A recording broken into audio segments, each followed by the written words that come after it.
उपस्थित जिला मुख्यालय के परम आदरणीय साहब, जिला प्रयोगशाला के अध्यक्ष हमारे लखनऊ साहब, हमारे तकनीकी साहब, और जिला के सदर तहसील के एसएमओ साहब, सभी लोगों का तहे दिल से स्वागत है। और हमारे यहाँ पर उपस्थित सभी साथीगण, हमारे क्षेत्र के तहसील के सभी कार्मिक, सभी लोगों का इस प्रशिक्षण में स्वागत है, अभिनंदन है।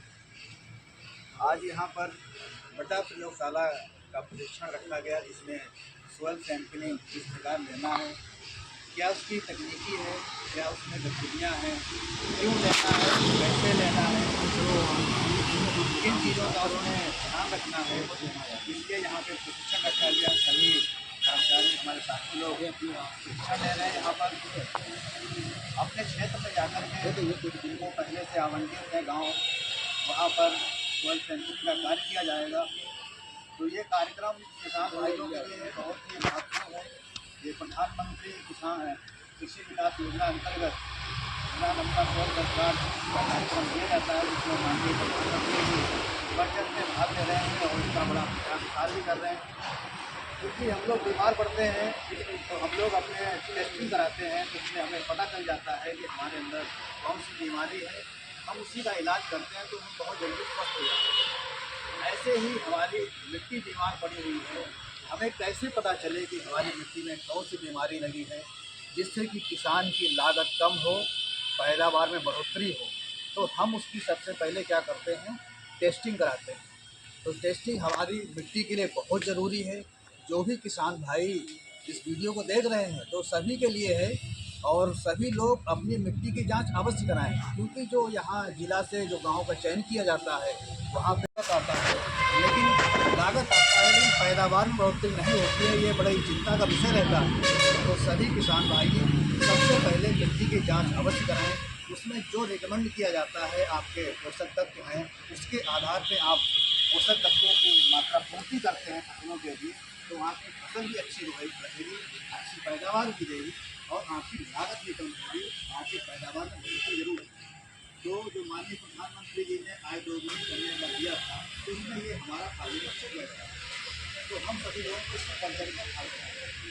तो ये पता शिक्षा हमारा रबी सीजन स्टार्ट हुआ है। इस सीजन की फसल की कटाई लगभग जो होने के आधार पे है, 25% उसमें से बची हर जगह फसल की कटाई हो चुकी है। इस समय खेत हमारे लगभग खाली हो चुके हैं।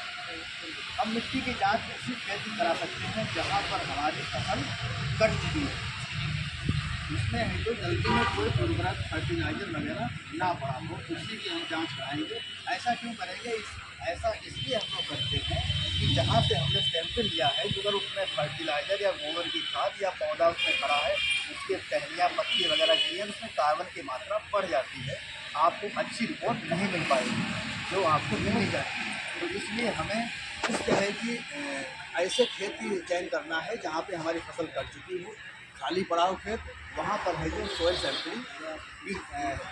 सैंपल लिया जाएगा। उसमें लिया कैसे जाएगा, उसमें 1 एकड़ का खेत है तो वहाँ 5 जगह से ले सकते हैं। 5 जगह से क्यों लेते हैं, उसका भी एक कारण रहता है कि हमारा जैसे खेत चौकोर है, वर्गाकार है, तो उसमें 4 जगह से लेते हैं, एक बीच से लेते हैं, जिससे उस खेत का है जो एवरेज निकल आता है। कुछ लोग क्या करते हैं कि नहीं, एक जगह से मिट्टी भर देंगे तो उसमें मिट्टी जांची तो होनी है, नहीं, गलत हो जाएगा। क्यों, क्योंकि हो सकता है यहाँ पे उपजाऊ मिट्टी हो, दूसरी जगह अनुपजाऊ मिट्टी हो। तो हमें जगह जगह से सैंपल लिया जाता है उसका एवरेज निकालने के लिए। दूसरी चीज़ हमें क्या किया जाता, ध्यान देते हैं इसमें, पानी की कोई नाली वगैरह बनी है तो उससे हमें 10 फीट दूर लेना है। खेत में जैसे कोई पौधा खड़ा हुआ है, पेड़ खड़ा हुआ है, तो उसके नीचे की नहीं लेना है, क्योंकि वहाँ पे पत्तियाँ गिरती हैं, उसकी कार्बन की मात्रा बढ़ जाती है, तो हमें उससे दूर हटके लेना है। दूसरा क्या करना है, कुछ लोग खेत में ही गोबर की खाद भी डालते हैं, तो उससे हमें 20 फीट 25 फीट दूर लेना है, क्योंकि उसका है जो रिसाव कार्बन की मात्रा को बढ़ा देता है, तो हमें उससे दूर लेना है। बाकी ये सैंपल 5 जगह से लेने के बाद, और सैंपल का जो गड्ढा हम खोदेंगे, जैसे आप फसल ले कौन सी रहे, इसमें फसल आप जैसे गन्ने की फसल ले रहे हैं तो आपका है जो गड्ढा कौन ऊपर जाएगा, अगर आप धान है, गेहूँ है, ये फसल उसकी जड़वारी ले रहे हैं, तो आपको गड्ढा है जो 6 इंच तक खोदना पड़ेगा, जहाँ तक पौधे की जड़ें जा रही हैं। ऐसे ही अगर आप बाग लगा रहे हैं तो उसमें मीटरों की गहराई करनी पड़ेगी, उसमें ज़्यादा गहराई करनी पड़ेगी। जहाँ तक हमारी पौधे की जड़ें जाती हैं वहाँ तक हमें गड्ढा खोदना होता है। अब जैसे हम खेत में फसल ले रहे हैं तो उसमें हमें, अभी हम लोग गेहूं की फसल बुआई करेंगे तो उसमें हम 6 इंच का गड्ढा खोदेंगे और वी आकार का बनाते हैं। वी आकार का क्यों बनाते हैं, इसका भी कारण होता है। भाई गड्ढा हमने खोदा, इधर से खुरपी मारी या फावड़ा मारा, इधर से मारा, वी आकार का गड्ढा बन जाएगा। और वी आकार का गड्ढा खोद के इसकी मट्टी हम लोग सारी निकाल लेते हैं। मट्टी निकालने के बाद में फिर जो ये इस आकार का गड्ढा बन जाता है तो हम लोग इस साइड से खुरपी से दाबते हैं, इस साइड से खुरपी से दबाते हैं, तो उसमें सारी परतों की मिट्टी आ जाती है। वो वाली निकाल के हम लोग अलग रख लेते हैं। वो वाली इसलिए लेते हैं क्योंकि उसमें ऊपर से नीचे तक जो 2-4 से परतें हैं उनकी सारी परतों की मिट्टी उसमें आ जाती है।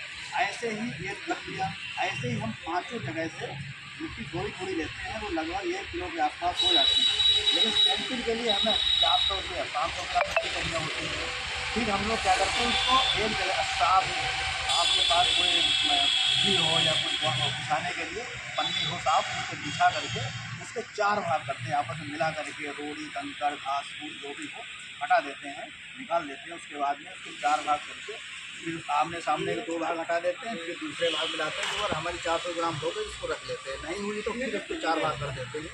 तो इस तरीके से बारीक कूट के मिट्टी को एक साफ थैली में भर लिया जाता है। हम लोग जो अभी सैंपलिंग करेंगे कर्मचारी लोग, तो हम लोग उसकी सैंपलिंग करेंगे, उसका एक बार कोड भी आता है, तो हम लोग उस बार कोड को भी लगाएंगे और उसको स्कैन करेंगे। आपका पहले रजिस्ट्रेशन मोबाइल पे किया जाएगा किसान भाई का, और वो रजिस्ट्रेशन होने के बाद में उसका सैंपल का फ़ोटो भी खींचा जाएगा, उसका खतरा नंबर भी पड़ेगा, वहाँ की लोकेशन भी आएगी, तो आपकी एक्चुअल है जो रिपोर्ट उस पर आ जाएगी। उसकी जांच होकर आपको कार्ड भी मिल जाएगा, तो वो आपको निःशुल्क मिलेगा। लेकिन आप स्वयं जांच कराना चाहते हैं तो आप जो वीडियो मैंने बताई उसी आधार पर आप है जो उसका मिट्टी सैंपल कलेक्ट कर लीजिएगा। आप अपने खेत की पहचान उसमें डाल दीजिएगा, खतरा नंबर डाल दीजिएगा। डालने के बाद में आपकी जो नज़दीक में लैब हो वहाँ तक पहुँचा दीजिएगा। वहाँ जो मृदा प्रयोगशाला जो रहती है, आपकी कुछ फीस भी पड़ेगी वहाँ पर, तो फीस अपनी जमा कर दीजिएगा। जो हम लोग कर्मचारी लोग सब लोग जो करेंगे वो निःशुल्क होगा, वो गाँव का चयन होगा पहले से। तो इस तरीके से आप है जो सोइल टेस्टिंग करा सकते हैं। उसका जो रिपोर्ट कार्ड मिलेगा तो उस आधार पे आप फर्टिलाइज़र का इस्तेमाल करते हैं।